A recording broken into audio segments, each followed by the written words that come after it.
notadamente o que o europeu faz na costa africana a partir do século XV. E aí chama atenção para vocês, para os portugueses, que foram os que deram início a esse escravismo moderno.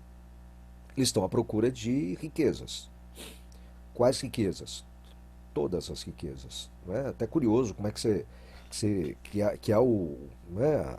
Assim, como os portugueses escolhem o nome das regiões onde eles aportam e passam a dominar. Sempre é Costa do Ouro, Costa do Marfim, São Jorge da Mina.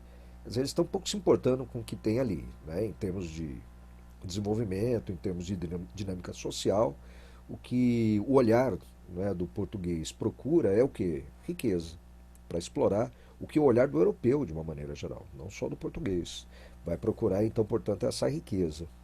Né? E uma das, digamos aí, das modalidades de comércio que os portugueses vão desenvolver com bastante, digamos aí, bastante competência, vai ser o tráfico de pessoas. Né? Isso já começa a acontecer desde o século XV, né? Desde antes da chegada dos portugueses aqui ao Brasil. E é curioso a gente também notar que o africano, antes da chegada do europeu, nessa nova fase do capitalismo mercantilista, o africano ele não sabia que ele era negro. Né? Ele foi descobrir a sua negritude com a chegada do colono branco europeu, né? Com o explorador europeu. E a ideia é essa, né? Quer dizer, então, assim, quem é o escravizável antes da chegada do colono europeu, né? Desse mercador europeu?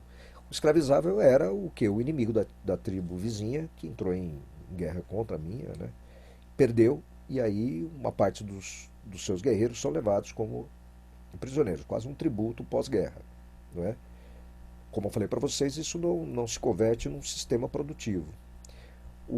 Quem era o aspas escravizável para o europeu? Era todo o africano. Né? E obviamente como é que você vai, digamos assim, definir esse africano? É o negro. Portanto, a negritude passa a ser então uma marca importante para a identificação daquele ser que seria ou não escravizável. No caso, o africano ele passa a ser escravizável por conta da sua cor. Não é? Isso não importa muito a etnia, não importa muito a cultura, mesmo porque os portugueses estavam um pouco se importando com relação à cultura e à etnia dessas pessoas. Aliás, está aí um elemento fundamental dentro da escravização, que é esvaziar esses seres humanos da sua humanidade, transformando-os em mercadoria. Então, eles precisam ser coisas a serem negociadas. Né? E é isso que vai acabar acontecendo. O que eu quero dizer, onde eu quero chegar com isso daqui, é que é um consenso cada vez maior aí entre os historiadores de que, na verdade, não foi a escravidão que criou o racismo, tá certo? Foi o contrário. Foi o racismo, já, já colocado a priori, que conduziu à escravização. Né? A escravização, então, portanto, é resultado de um racismo que já se estabelece nos primeiros contatos. Não vou aqui me aprofundar muito, né, de que maneira esse afrodescendente é trazido aqui para a América, como esse africano é tirado de lá, então, e é obrigado a esquecer a sua terra, as suas origens, a sua família, a sua língua, as suas tradições, um processo extremamente violento, não é? Letal em vários sentidos. Assim, esse trajeto, então, que trouxe milhões da África para cá, é um trajeto absolutamente insalubre. Né? Se acredita que também muitos milhões aí tenham morrido nessa travessia. E, finalmente, galera, a forma como se instala a colonização no Brasil, quer dizer, aquilo que vai ser o Brasil daqui para frente, e quando eu me refiro ao Brasil daqui para frente, eu falo do Brasil colonial, eu me refiro também ao Brasil imperial, vai ser o Brasil escravocrata. Né? Vai ser o Brasil que vai ser construído com base na mão de obra escravizada. E é isso. Você vai poder ver aqui, eu acho que essa é a história do Brasil, a mais tradicional que você pegar, você vai ver o africano sendo colocado nas mais diversas ocupações que se possa imaginar aqui no Brasil. Não é? Desde a cana-de-açúcar, passando pelo ouro, pelo café, no comércio, não é? Na construção civil. Quer dizer, o africano vai estar ali, ele sempre vai aparecer como essa mão de obra. Aqui no Brasil, então, portanto, durante uma boa parte da nossa história, isso eu estou pegando no Brasil colonial, o Império, o trabalho aqui era coisa para o negro, né, para o não branco. Então, há um lugar que é colocado aqui, então, portanto, que é o lugar do trabalho para esse negro. Então, o negro, ele é trabalhador. O trabalhador é negro. Esse é o vínculo primeiro que se coloca. Pô, gente, entendendo que esse trabalhador ele está aqui obrigado, quer dizer, ele não foi um imigrante que veio para cá por projeto, ele estava lá na África, né, enfim, por uma dinâmica muito complexa ali né, de guerra e aprisionamento por guerra, ele acaba vindo para cá, né, repito, forçado, ele é um trabalhador forçado, e por ser forçado, é claro que ele precisa ser vigiado. Por parte então da sociedade escravista, né, escravocrata, se cria todo um aparato que é para um aparato de opressão, um aparato de vigilância sobre essa população.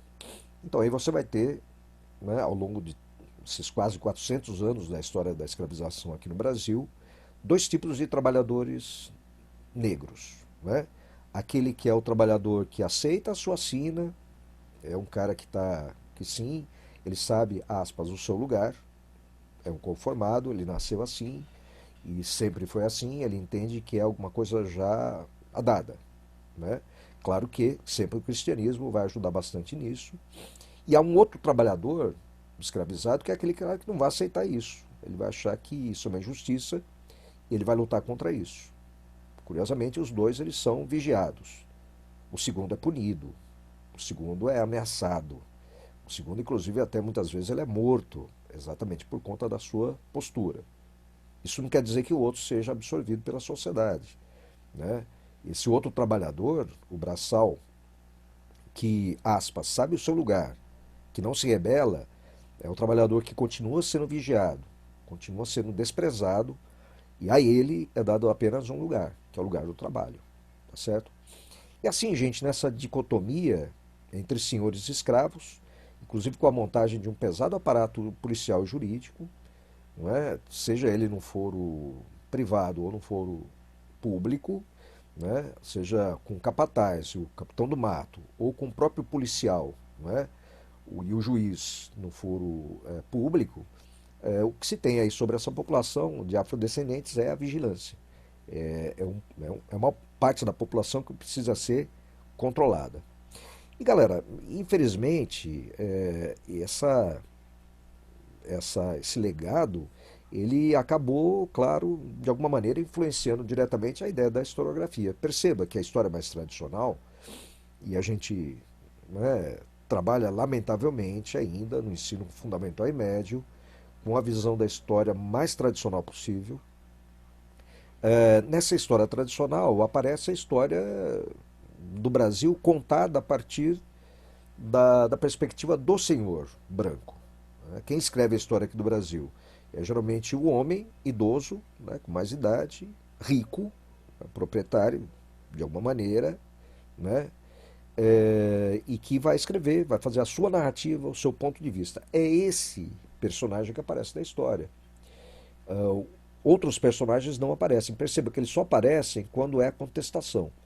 Você, de alguma maneira, ouviu falar de Zumbi de Palmares, porque ele se enquadra naquela categoria do insubordinado, do rebelde, tá certo? Mas não houve só Zumbi. Se você for pegar a história, né, da luta contra a escravização aqui no Brasil, você vai ter assim uma quantidade imensa. São milhares de pessoas que lutaram contra essas injustiças da escravização, que nunca vão compor as páginas do livro didático, porque, enfim, né, a história fecha os olhos para elas. Por exemplo, tem uma linha de pesquisa interessantíssima desenvolvida agora pela Unicamp, que tenta resgatar a história das mulheres quituteiras em cidades como Salvador, Rio de Janeiro, Ouro Preto, que são aquelas vendedoras, né, de alimento que ficavam circulando na cidade, eram escravas de ganho. E o que acontece é que essas mulheres tiveram um papel decisivo na resistência contra a escravização, servindo de espiãs para levar informação para os chefes de quilombo, facilitando a fuga de fugitivos, não é? Facilitando a saída da cidade, né? Enfim, né? É uma luta de resistência muito intensa que a história tradicional não registra. Há um motivo para isso, né? A gente está falando do quê? Além de estar falando de mulheres escravizadas, né? São geralmente pobres, e é claro que as páginas da história não tem lugar para esse agente, né? Para esse ator histórico. Mas o que a gente vai ver é que, infelizmente, a história do Brasil se estabelece num grande silêncio em relação a essa luta contra a escravização. Aliás, quando a gente fala de história, né, do afrodescendente aqui no Brasil, a gente sempre parte já do princípio da escravização. É o grande assunto dos livros didáticos, né? E do ensino de história na sala de aula. Não falamos, por exemplo, como é que eram os reinos africanos, os impérios, a correlação de força lá na África antes dos europeus.